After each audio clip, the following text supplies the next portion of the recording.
ओम। कल हमने वैशेषिक दर्शन के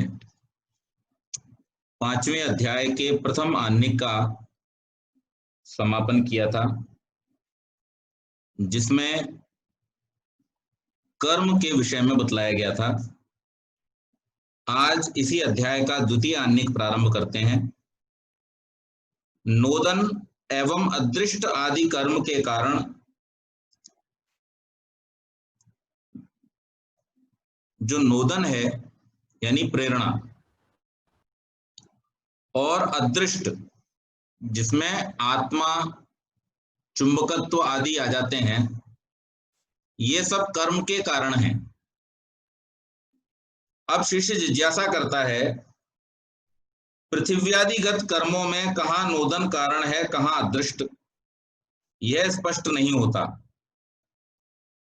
तो आचार्य कहते हैं, नोदनाभिघातात् संयुक्त संयोगाच्च पृथिव्याम कर्म। नोदनाभिघातात् संयुक्त संयोगाच्च पृथिव्याम कर्म। नोदन रूप अभिघात से, संयुक्त संयोगात संयुक्त संयोग से, और पृथिव्याम पृथ्वी में कर्म कर्म होता है। यहां कर्म पद उत्क्षेपण एवं गति आदि साधारण क्रियाओं का बोधक है। पृथ्वी में ऐसी दो प्रकार की क्रियाएं होती हैं, एक दृश्य और दूसरी अदृश्य। दृश्य क्रिया वे हैं जिनको साक्षात देखा जाता और अनुभव किया जाता है।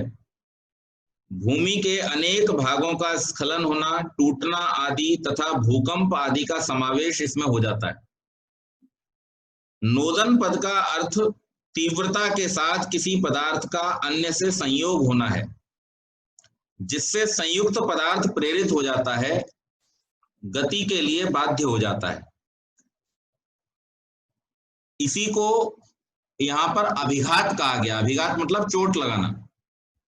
तो हमने जैसे हथौड़े से किसी को मार दिया या बैट से बॉल को मारा। एक क्लासिक एग्जांपल लेते हैं क्रिकेट का।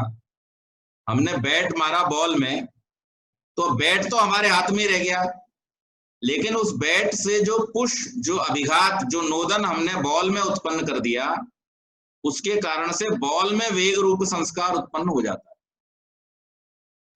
तो इस पद का अर्थ गहरी चोट या धक्का लगाना है।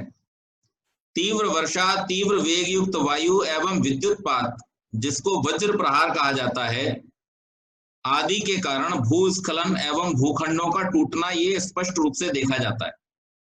बारूद आदि से बड़ी बड़ी चट्टानों का तोड़ना भी इसमें देखा जाता है। भारी वर्षा आदि के धक्के से पृथ्वी में क्रिया उत्पन्न हो जाती है। यह उस कर्म का समवायी कारण, पृथ्वी असमवायी कारण उन पदार्थों का संयोग होना है। इसके अतिरिक्त संयुक्त संयोग कहीं पर पृथ्वी में कर्म का जनक होता है। बहुत से गैस आदि विस्फोटक पदार्थ आपस में संयुक्त होकर पृथ्वी के संपर्क में आते हैं। संयुक्त पदार्थों का पृथ्वी के साथ यह संयोग पृथ्वी में कर्म पैदा कर देता है। पृथ्वी हिल जाती है, कांप जाती है। पृथ्वी में ऐसी गति कभी भारी दबाव के कारण हो जाती है। पृथ्वी के अंदर होने वाली अनेक क्रियाओं का स्पष्ट ज्ञान नहीं हो पाता। विविध अज्ञात क्रियाओं व परिवर्तनों से अंदर के भूभाग संकुचित होकर अवकाश छोड़ देते हैं। उनको भरने की नैसर्गिक व्यवस्था से ऊपर का दबाव उस प्रादेशिक भूभाग को हिला देता है। विशेषज्ञों के अनुसार भूकंप का यही कारण है। अब यहां दो प्रकार की क्रियाएं बतलाई गई पृथ्वी में। शिष्य ने प्रश्न किया था कि पृथ्वी में जो क्रियाएं होती हैं उनमें तो कहीं कोई धक्का लगाता हुआ दिखाई देता नहीं है, तो फिर वो कैसे होती हैं? तो उसको बतलाते हुए यहां पर ऋषि कह रहे हैं कि पृथ्वी में भी जो क्रियाएं होती हैं उनमें नोदन आदि ही कारण है, लेकिन वो किनके द्वारा होता है वो यहां पर स्पष्ट किया कि कभी तो वर्षा के द्वारा, बहुत तेज वर्षा हो गई, उस वर्षा के होने से क्या होता है, बहुत तेज वेग से जब पानी ऊपर से नीचे आता है तो उसके कारण से भूस्खलन हो जाता है। अभी हमने देखा थोड़े दिन पहले उत्तराखंड में, हिमाचल में बहुत सारा भूस्खलन हुआ, चट्टानें खिसक गई। मुंबई में भी अभी हुआ, कांदिवली एरिया में। तो ये भूस्खलन क्यों हुआ? क्योंकि अतिरिक्त वजन हो जाने के कारण से और पानी के तेज बहाव के कारण से जो अंदर ही अंदर उस भूभाग का ढीला हो जाना है या कट जाना है, उसके कारण से उसका जो स्ट्रेंथ है, उसकी जो मजबूती है वो कम हो जाती है और उसकी वजह से वो भार के कारण खिसक जाता है।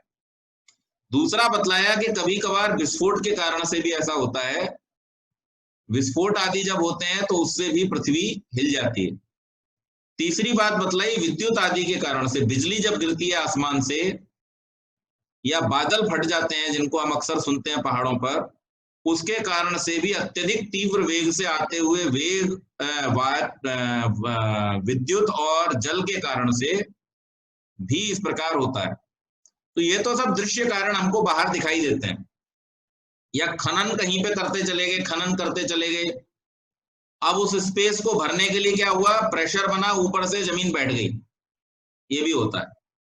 इसके अलावा पृथ्वी की जो आंतरिक परतें हैं, अब उसको यहां पर बतला रहे हैं, जो अदृश्य बात है कि पृथ्वी की जो आंतरिक परतें हैं उन परतों के बीच में भी गति होती रहती है और उस गति के कारण से कभी कभी जो स्थान पर अवकाश हो जाता है, उस अवकाश को भरने के लिए भी कई बार पृथ्वी के अंदरी भागों में गति हो जाती है। उसकी वजह से पृथ्वी जब हिलने लगती है तो उसको हम भूकंप कहते हैं। इसके अलावा एक और बात बतलाई कि कहीं पर गैसों के बनते चले जाने के कारण से, तो पृथ्वी के अंदर बहुत सारी गैस बनती जा रही है, तो वो ज्वालामुखी के रूप में फट जाता है, तो उससे भी हलचल हो जाती है, गति उत्पन्न हो जाती है। तो इस प्रकार से बहुत सारे दृश्य और अदृश्य कारण हैं जिनसे पृथ्वी के अंदर गति होती देखी जाती है, लेकिन ऐसा कहीं भी नहीं होगा कि बिना किसी कारण के ही गति उत्पन्न हो जाए। तो नोदन का यानी प्रेरणा का कोई ना कोई कारण होना आवश्यक है। पृथ्वी की दूसरी प्रकार की अदृश्य क्रिया के विषय में सूत्रकार कहते हैं तद विशेषेणादृष्ट कारितम। तद विशेषण उसके भेद से अदृष्ट कारितम अदृष्ट कारित है। पृथ्वी की अदृश्य क्रिया हमें न दिखने वाला कर्म है। पृथ्वी का निरंतर अपनी कीली पर तथा सूर्य के चारों ओर घूमना, अन्य कोई क्रिया कहीं हो या न हो पर यह क्रिया अहर्निश आवर्तमान रहती है। अब यहां पर एक और क्रिया है जिसको हम लोग पृथ्वी पर रहते हुए अनुभव नहीं कर पाते, और वो क्या है? पृथ्वी का अपनी धुरी पर घूमना और पृथ्वी का सूर्य के चारों ओर घूमना। अब इसका पता तो लगाया आपसे 4 शताब्दी पहले गैलीलियो ने। अब आगे बात समझ में, ये आज से लाखों वर्ष पहले हमारे ऋषियों ने पता लगाया हुआ था, लेकिन नाम पे किसके चढ़ गया? गैलीलियो के, ब्रूनो के, न्यूटन के, आइंस्टाइन के, इनके नाम पर। यहां पर स्पष्ट रूप से लिखा है कि जो पृथ्वी में 2 अन्य गतियां हैं वो हमको सामान्य रूप से अनुभव नहीं होती पृथ्वी पर रहते हुए। कौन कौन सी? एक अपने धुरे पर घूमना और दूसरा सूर्य के चारों ओर घूमना। ये दोनों प्रकार की गतियां होती रहती हैं, और बाकी कोई गति हो न हो, भूकंप आए ना आए, चट्टान खिसके न खिसके, लेकिन ये दोनों गतियां निरंतर चलती रहती हैं, इनमें किसी प्रकार की कोई बाधा उत्पन्न नहीं होती है। तो सूत्रकार ने अदृष्ट इनको कहा है, और भले ही जीवात्माओं के धर्म अधर्म का ग्रहण अदृष्ट पद से किया जाता रहे, परंतु वस्तुगत्या यहाँ इस पद का तात्पर्य जगत सर्ग विषयक ऐश्वर्य व्यवस्था से है, जो प्राणी मात्र के लिए अनायास अदृष्ट है। वह व्यवस्था मानव की गति एवं क्षमता के बाहर है। उसी व्यवस्था के अनुसार पृथ्वी आदि में यह क्रिया हुआ करती है, जिसका समवायी कारण पृथ्वी तथा असमवायी कारण सर्गानुकूल प्रयत्न वद ईश्वर संयोग है। अन्य धर्माधर्म आदि सबका साधन निमित्त कारण। तो यहां पर यह बात बतलाई कि जैसे प्राणियों के शरीर में होने वाली जो गति है उसके लिए आत्म संयोग कारण है, इसी प्रकार से इन ब्रह्मांडीय पिंडों, पृथ्वी आदि ग्रहों की जो गति है उसमें ईश्वर संयोग कारण है। ईश्वर की व्यवस्था से ये गति होती है। अदृष्ट पद के जिस विशिष्ट तात्पर्य की ओर यहाँ संकेत किया गया है उसका विवरण अनेक प्रकार से प्रस्तुत किया जाता है। कहीं इसको पदार्थगत शक्ति कहा गया है, अर्थात इन पदार्थों में अपनी यह विशेषता है, और कहीं इसे सूर्यादि के आकर्षण का रूप दिया गया है। परंतु इन समस्त प्रक्रियाओं के पीछे बैठा वह परमात्मा ही इनको चलाने वाला है, और उसकी ही शक्ति के कारण ये सब बड़े बड़े जो ग्रह नक्षत्र हैं ये गति करते हैं। फिर शिष्य जिज्ञासा करता है, पृथ्वी का कर्म समझा, परंतु जलों में बरसना बहना आदि कर्म कैसे होता है? अब यहाँ एक एक पदार्थ के विषय में उनके कर्म क्या क्या हैं, आप लोग अगर मेरा बनाया हुआ चार्ट रेफर करेंगे तो उससे आपको पता चल जाएगा। तो जल के अंदर द्रवत्व का गुण है। द्रवत्व का अर्थ होता है बहना। द्रवत्व का अर्थ होता है किसी एक स्थान पर टिके हुए न रहना, बल्कि जैसे ही छोड़ा जाए उसको बह जाना। तो जलों के नीचे गिरने बरसने का कारण जलों में संवेद गुण गुरुत्व है। अब इसको यहाँ पर स्पष्ट करते हैं, अपाम संयोगा भावे गुरुत्वात् पतनम। अपाम माने जलों का, संयोगा भावे संयोग का अभाव होने पर, गुरुत्वात् गुरुत्व से पतनम नीचे गिरना होता है। यहां पर फिर गुरुत्व के सिद्धांत की बात हो रही है। जलों के नीचे गिरने बरसने का कारण जलों में संवेद गुरुत्व गुण है। बरसने के रूप में पतन क्रिया का समवायी कारण जल और असमवायी कारण जलों में संवेद गुरुत्व है। पर यह कार्यानुकूल तभी होता है जब पतन क्रिया के प्रतिबंधक विधारक वायु का बादलों से संयोग नहीं रहता। बादलों के गहरे छाए रहने पर भी जब पानी का पतन नहीं होता, बरसता नहीं है, तब बादलों के साथ विधारक वायु का संयोग बना रहता है। यह वर्षा कर्म का प्रतिबंधक है। बादल जलों का संघात है। यह नाम बारदल या वारिदल समझना चाहिए, क्योंकि इसके स्वरूप को अभिव्यक्त करता है। इस नाम का मूल आपोदल भी संभव है। अब यहाँ ये जो बादल शब्द हम बोलते हैं, ये बादल शब्द क्या है? अपभ्रंश है। इसका जो शुद्ध शब्द है वो क्या है? वारिदल। वारी माने जल और दल माने समूह। तो जलों का जो समूह आकाश में संघनित होकर के इकट्ठा हो जाता है, तो कंडेंसेशन का जो प्रिंसिपल है, सिद्धांत है, उसको यहाँ पर बतला रहे हैं कि संघनित होकर के जो वहां पर इकट्ठा हो गया है, जब तक उस संघनन का विधारक वायु साथ देगा, विधारक वायु का मतलब जो वर्षा को रोकता है, उस वायु का जब तक उसके साथ में संयोग रहेगा, तब तक भले ही कितने घने बादल छाए रहे हों, लेकिन वर्षा नहीं हो सकती। लेकिन जब विधारक वायु हट जाता है, तब उस समय वो जो जल के कण संघनित हुए हैं वो अलग अलग हो जाते हैं, और अलग अलग होकर के किसके कारण से? गुरुत्व बल के कारण से वो ऊपर से नीचे गिरने लगते हैं। यहां पर बतलाया है कि द्रव के अंदर, जल के अंदर क्या है? द्रवत्व भी है और गुरुत्व भी है। आप जब चार्ट देखेंगे तो वहां पर गुणों में आपको जल के अंदर क्या क्या मिलेगा? द्रवत्व भी है और गुरुत्व भी है। तो गुरुत्व के कारण से वो ऊपर से नीचे की ओर बरसते हैं, गिरते हैं। सारांश यह है कि बादल जलों का संघात समूह है। अंतरिक्ष में इन दलों के झुंड व झुंड वायु द्वारा उड़ाए जाते रहते हैं। अभ्रों के घनीभूत हो जाने पर जब गुरुत्व इतनी मात्रा में हो जाता है कि विधारक वायु का तिरस्कार कर अपने कार्य के लिए प्रभावी हो जाए, तब वह अभ्र समूह को डामाडोल कर क्रियाशील कर देता है। अभ्र परस्पर संगठित हो जल रूप में बरसने लगते हैं।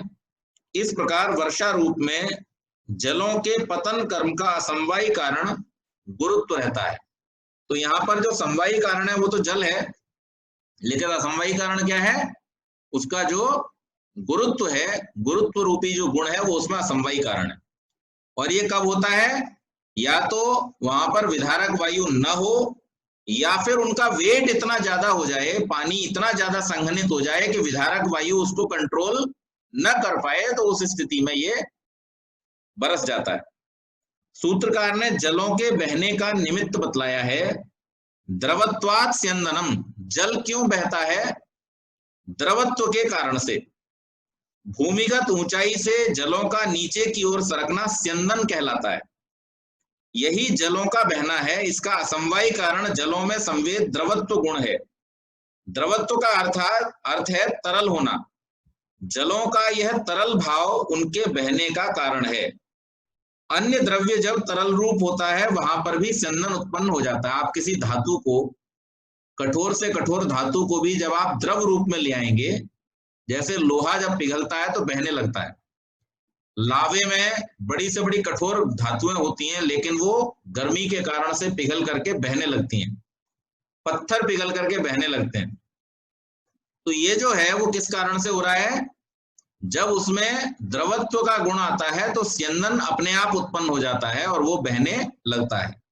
तो जल के बहने का जो कारण है वो द्रवत्व का गुण है।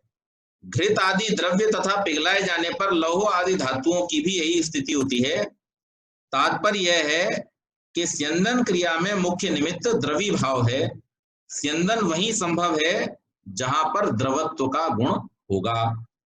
फिर जिज्ञासा किया, अंतरिक्ष से बरसने वाला जल अंतरिक्ष में कहां से आता है? ये जो बादल हैं इनके अंदर जल है। जल संघनन होने के कारण से, कंडेंस होने के कारण से जब ओवरलोड हो जाता है तो बरस जाता है। विधारक वायु की अनुपस्थिति में बरस जाता है। गुरुत्वाकर्षण के कारण से बरस जाता है। बरसने के बाद पृथ्वी पर स्यंदन के कारण से बहने लगता है। इन सब बातों को समझने के बाद अगला प्रश्न किया कि आसमान में आता कहां से? तो उसको स्पष्ट करते हुए कहते हैं, नाड्यो वायु संयोगाद आरोहणम। नाड्य जो सूर्य की रश्मियां हैं, सूर्य की जो किरणें हैं, वायु के संयोग से आरोहणम अंतरिक्ष में जलों को चढ़ा देती हैं। जो सूर्य है, सूर्य की जब तीव्र किरणें जमीन पर पड़ती हैं तो भूभाग में स्थित जो भी जल है उसको वो खींच लेती हैं। केवल मात्र भूभाग में ही नहीं, जो वनस्पतियों के अंदर जल है उसको भी वो खींचती हैं और खींच करके वायु के सहयोग से वो जल कहां पहुंच जाता है? अंतरिक्ष में पहुंच जाता है। पृथ्वी प्रदेशों से जल अंतरिक्ष में चढ़ जाता है। प्रखर सूर्य रश्मियां जलों से संयुक्त होकर उसे वाष्प रूप में परिणत कर देती हैं। वह वाष्प वायु के संयोग से अंतरिक्ष में पहुंच जाता है। अनुकूल परिस्थिति होने पर पुनः जल रूप में बरसता है। जलों की इस आरोहण क्रिया में समवायी कारण जल और असमवायी कारण जो है वो वायु सहज कृत जल सूर्य रश्मि संयोग है और अन्य सब साधन जो है वो निमित्त कारण है। तो वायु और सूर्य की रश्मियों के साथ में जो जल का संयोग होना है वो इसमें असमवायी कारण है। लोक में अनुभव से यह स्पष्ट है कि जब पात्र पानी से भरकर आग पर रख दिया जाता है तब तीव्र अग्नि संयोग से पानी वाष्प रूप में परिणत होकर ऊपर की ओर उड़ता है।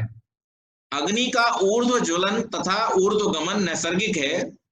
वाष्प रूप में परिणत जल के उसके सहयोग से ऊपर को उसके कण उठते हैं।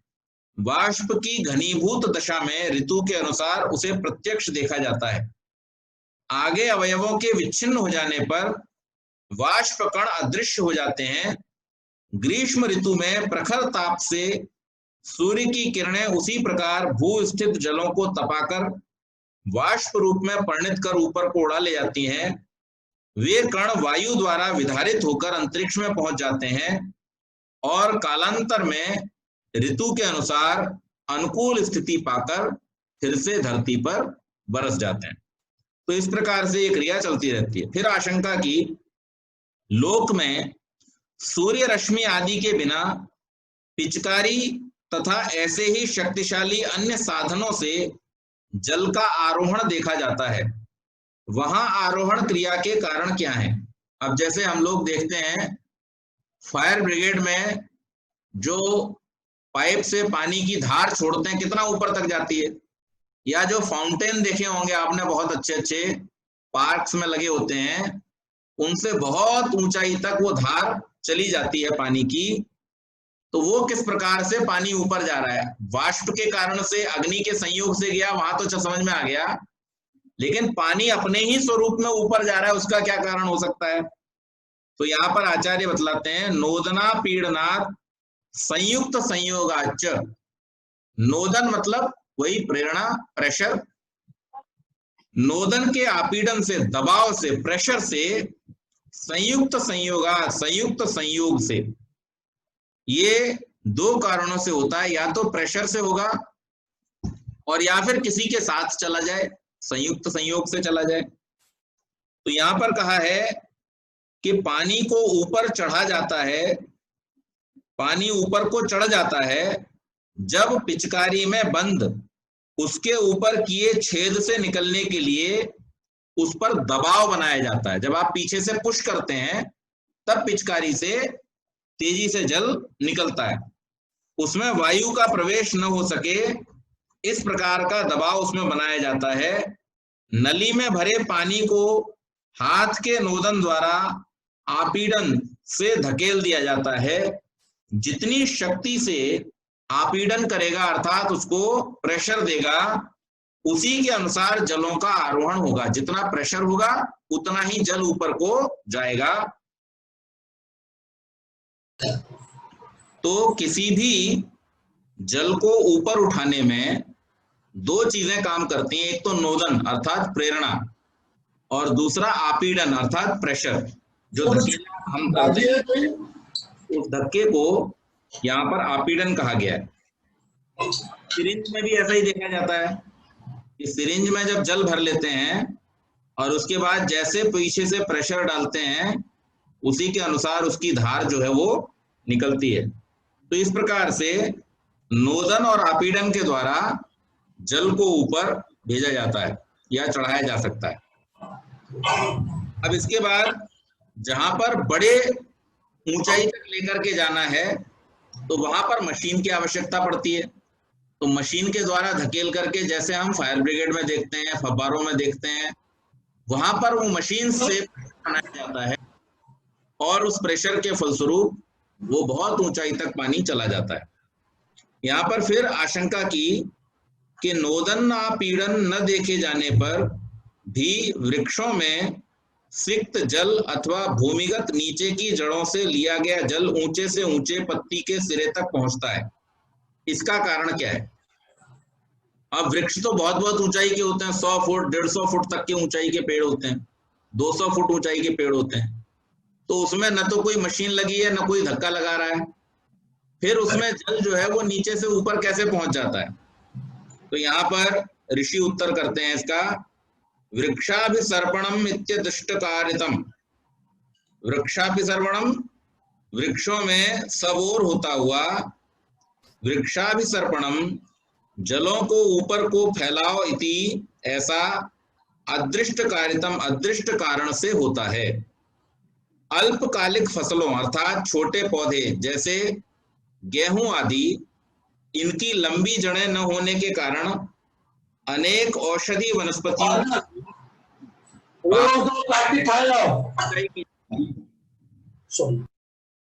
तो बाहर से पानी लगा करके उसकी सिंचाई की जाती है।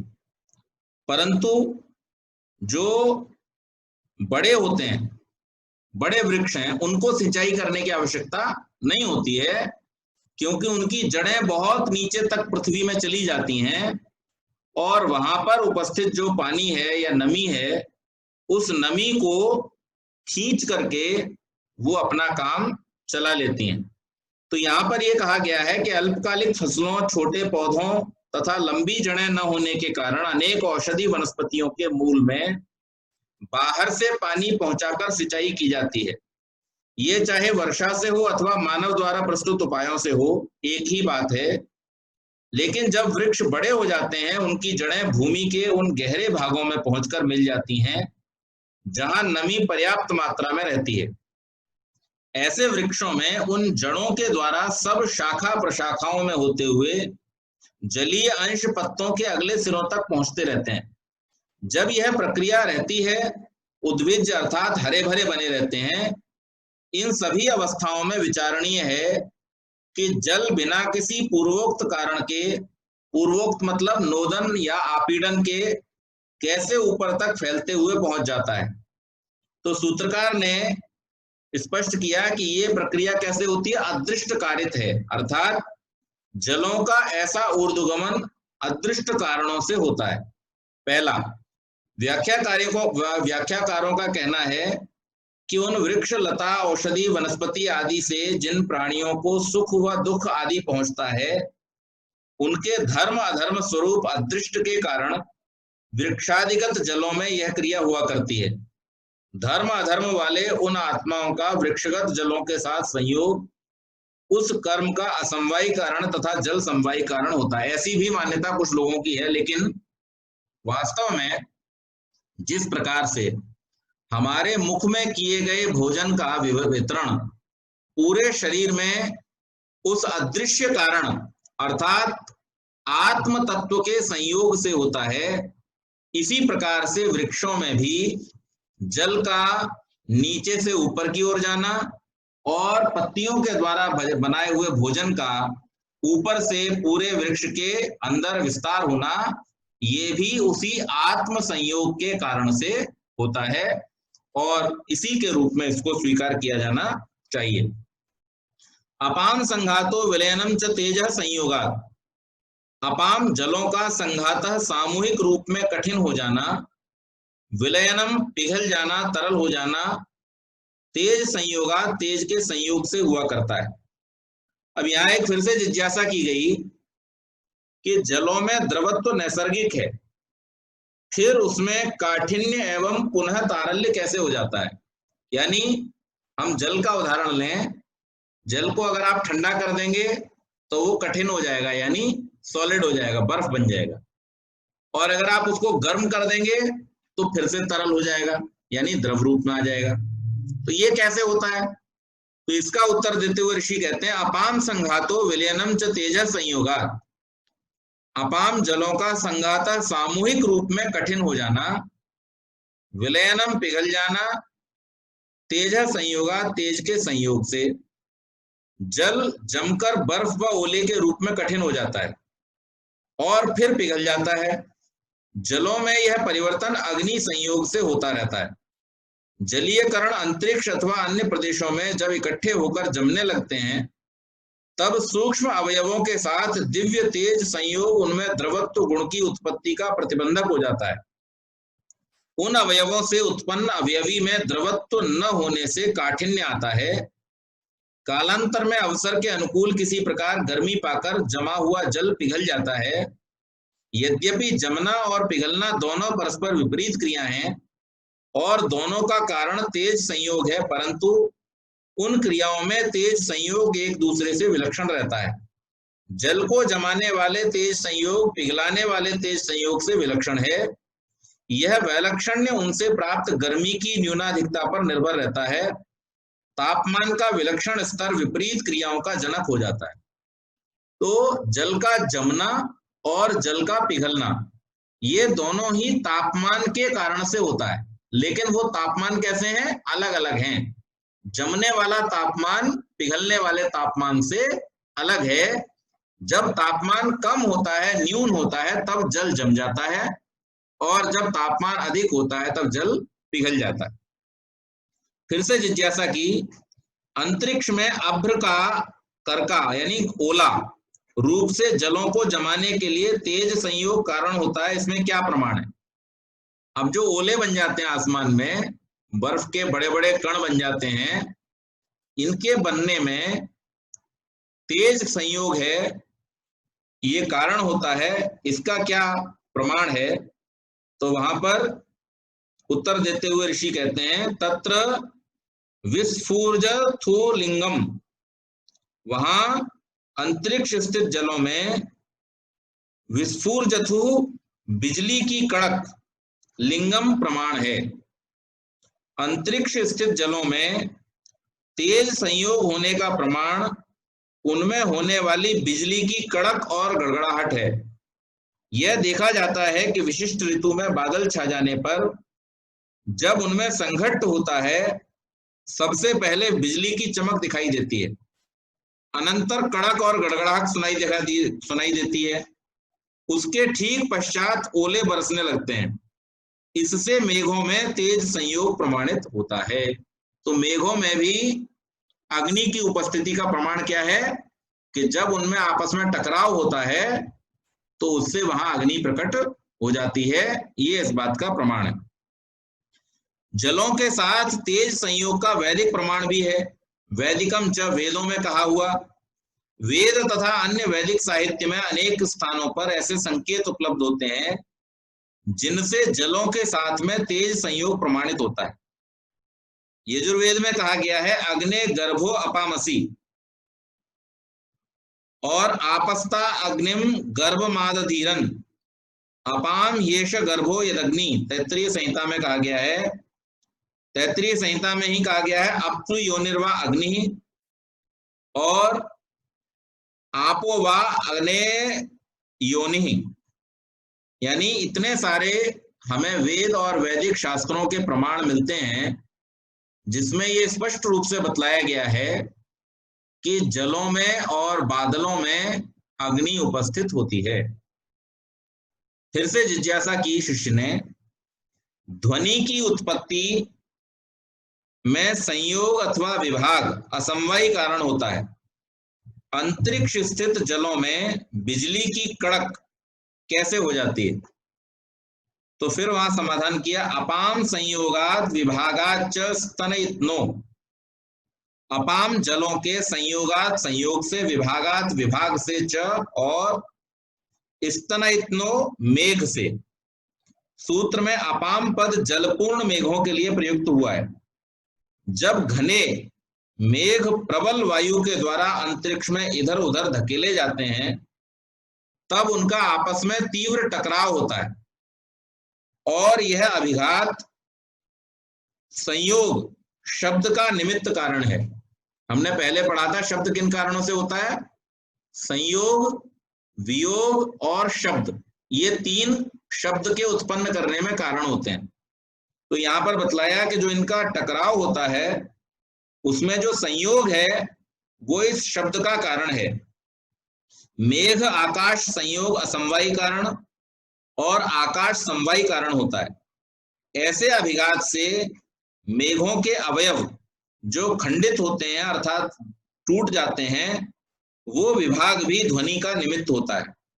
मेघ खंडों का विभाग ध्वनि का निमित्त कारण, खंड आकाश संयोग असमवायी कारण रहता है। इस प्रकार अंतरिक्ष में होने वाली ध्वनि के कारण संयोग और विभाग हैं।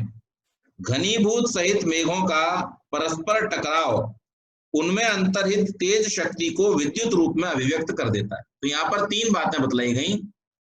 पहली बात कि जब घने बादल जो जल से भरे हुए, जिनमें संघनित हुआ जल ठोस बर्फ के रूप में इकट्ठा है, वो जब आपस में टकराते हैं तो उस टकराने के कारण से संयोग जन्य शब्द उत्पन्न होता है।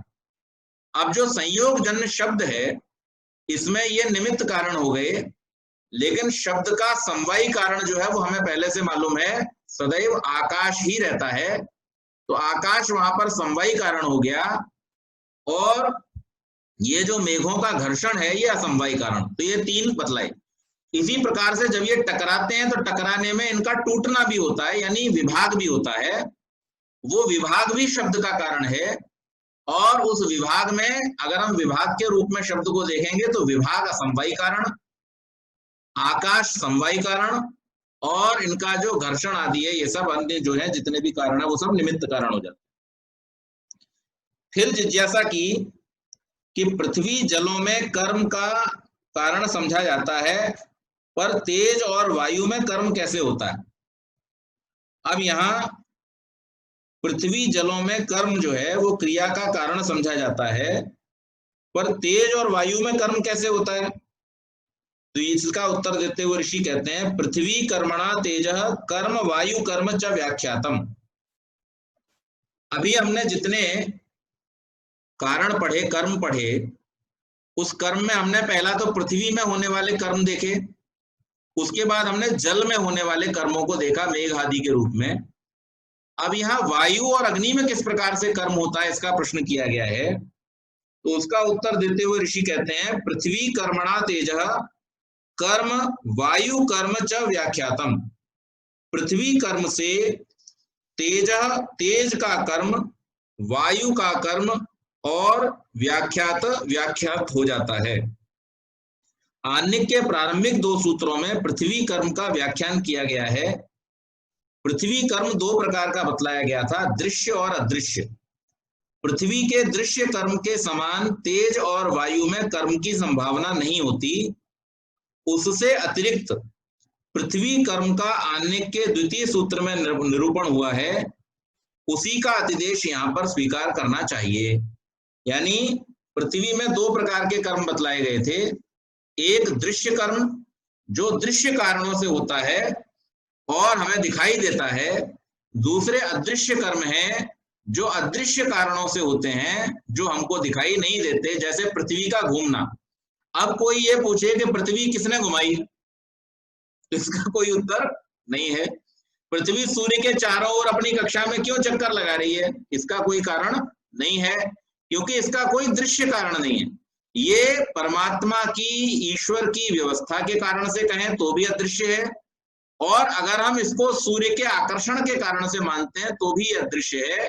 यानी इन दोनों कार्यों के पीछे अदृश्य कारण है। इसी प्रकार से यहां समझना चाहिए कि अग्नि के होने में और वायु के होने में और उनके कर्मों के होने में जो कारण है वो कैसे हैं, अदृश्य हैं। जैसे आप पदार्थों को आपस में रगड़ें, अब रगड़ने से अरणि मंथन जो पहले अग्नि प्रज्वलित करने के लिए किया जाता था, तो अरणि मंथन से क्या होता था, अग्नि उत्पन्न हो जाती थी। आज भी हम माचिस की तीली को जब माचिस के ऊपर रगड़ते हैं तो उससे अग्नि उत्पन्न हो जाती है। क्यों जी, न तो माचिस के अंदर अग्नि थी, न तीली के अंदर अग्नि थी, तो प्रकट कहां से हो गई, तो ये अदृश्य रूप में वहां पर विद्यमान थी। इसी प्रकार से वायु भी सब जगह विद्यमान है, लेकिन वो दिखाई नहीं देता। और अनेकानेक प्रेरणाओं के कारण से सूर्य में, समुद्र में जब हम देखते हैं, समुद्र के किनारे पर खड़े होकर के अनुभव करें कि ये जो लहरें लगातार समुद्र में आती हैं, किस कारण से आती हैं, वायु के कारण से।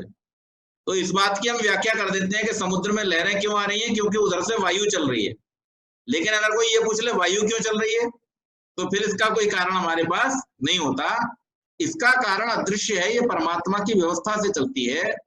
या फिर सूर्य के आकर्षण से जो पृथ्वी उसके चारों ओर घूम रही है, अगर हम इस दृष्टि से देखें तो उसके जो घूमने की क्रिया है उसके कारण से ये वायु का प्रवाह हमें दिखाई देता है। अस्तु, जिस रूप में भी हम इसे स्वीकार करना चाहें, हमारी दृष्टि में ये ईश्वरीय व्यवस्था है। क्योंकि अगर केवल मात्र पृथ्वी के घूमने की वजह से वायुओं को माना जाए तो वायु प्रत्येक समय में एक ही दिशा में चलना चाहिए, लेकिन ऐसा होता नहीं है। वायु कभी विपरीत दिशा में चलता है, कभी एक दिशा में चलता है।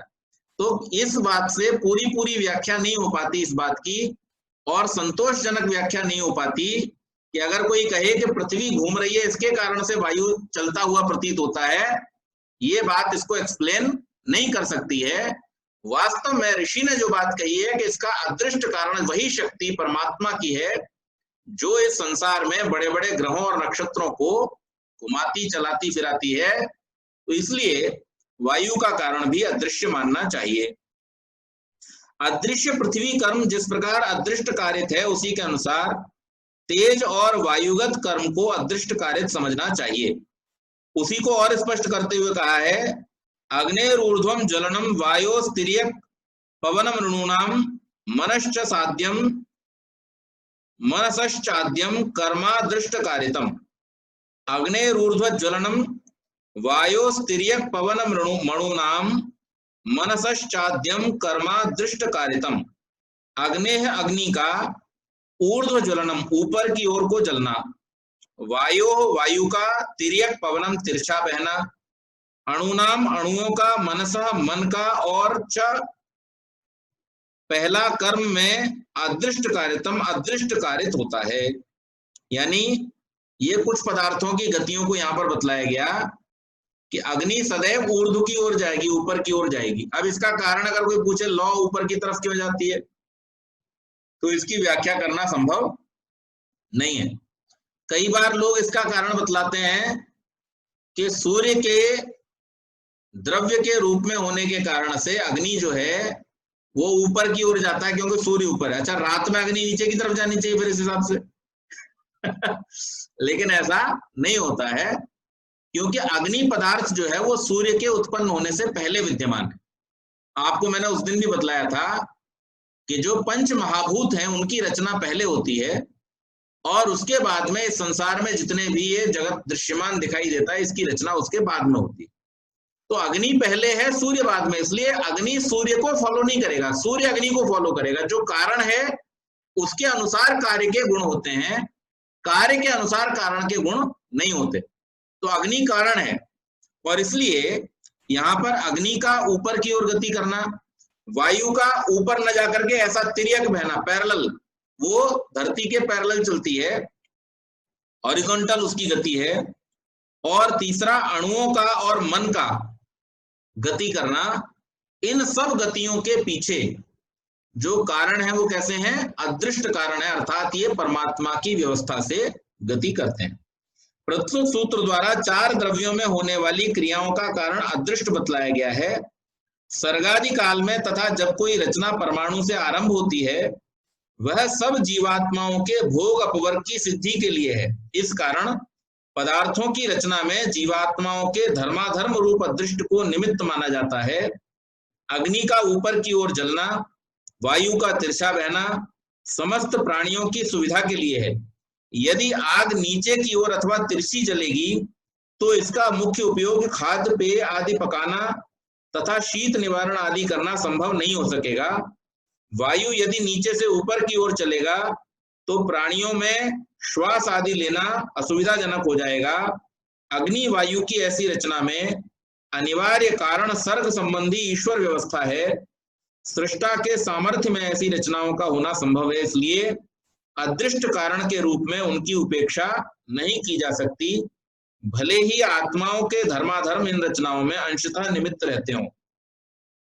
परमाणुओं के सर्गोन्मुख होने में प्रथम प्रेरणा परमात्मा की रहती है, वही प्रेरणा अदृष्ट पदबोध्य है।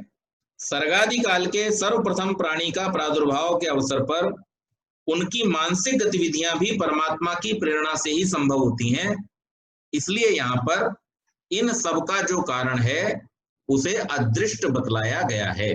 अब देखिए कितनी सुंदर बात है कि अग्नि अगर फैलेगा ऐसे तो उससे जो भोजन आदि पकाने की क्रिया है या शीत के निवारण की जो क्रिया है वो नहीं हो पाएगी, क्योंकि आप बैठोगे और वो आपको ही जला देगा। और वायु अगर नीचे से ऊपर की ओर जाएगा तो श्वसन की क्रिया नहीं हो पाएगी ठीक प्रकार से। तो ये परमात्मा की बड़ी सुंदर व्यवस्था है कि वायु तिर्यक बहता है और अग्नि ऊपर की ओर जलता है, जिससे कि असुविधा न होने पाए। इसी प्रकार से परमाणुओं की गति किस प्रकार होनी चाहिए? सर्ग के आदि काल में यानी सृष्टि के आदि काल में परमात्मा की प्रेरणा से ही वो गति उत्पन्न होती है, और इसी प्रकार से जो सृष्टि के आदि में अमैथुनी सृष्टि में उत्पन्न हुए ऋषि आदि और जो प्राणी हैं उनके मनों की जो गति है वो भी परमात्मा के ही अधीन होती है। तो आज के इस विषय को हम यहीं तक सीमित रखेंगे, इससे आगे की चर्चा कल। बहुत बहुत धन्यवाद।